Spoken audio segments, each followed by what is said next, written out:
And Jacob went on his way, and the angels of Elohim met him.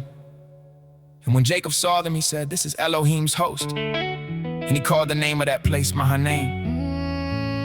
And Jacob sent messengers before him to Esau his brother unto the land of Seir, the country of Edom. And he commanded them, saying, "Thus shall you speak unto my lord Esau. Your servant Jacob said thus, I have sojourned with Laban and stayed there until now. And I have oxen and asses, flocks and men servants and women servants.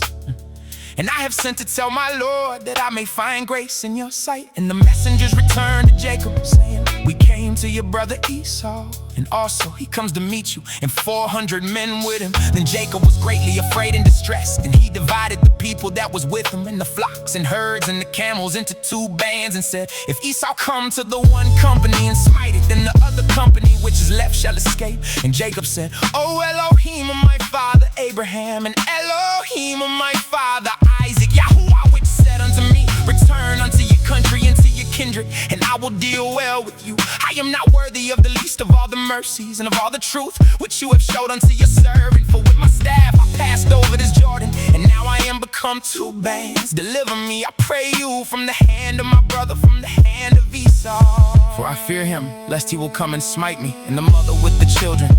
And you said, I will surely do you good, and make your seed as the sand of the sea, which cannot be numbered for multitude. And he lodged there that same night, and took of that which came to his hand a present for Esau his brother, 200 she-goats and 20 he-goats, 200 ewes and 20 rams, 30 milch camels with their coats, 40 kine and 10 bulls, 20 she-asses and 10 foals. And he delivered them into the hand of his servants, every drove by themselves, and said unto his servants, pass over before me, and put a space between drove and drove. And he commanded the foremost, saying, when Esau, my brother, meets you and asks you, saying, whose are you? And where do you go? And whose are these before you? Then you shall say, these be your servant Jacob's. It is a present sent unto my lord Esau. And behold, also he is behind us. And so commanded he the second and the third, and all that followed the drove, saying, on this manner shall you speak unto Esau when you find him, and say you moreover, behold, your servant Jacob is behind us. For he said, I will appease him with the present that goes before me, and afterward I will see his face, peradventure he will accept of me.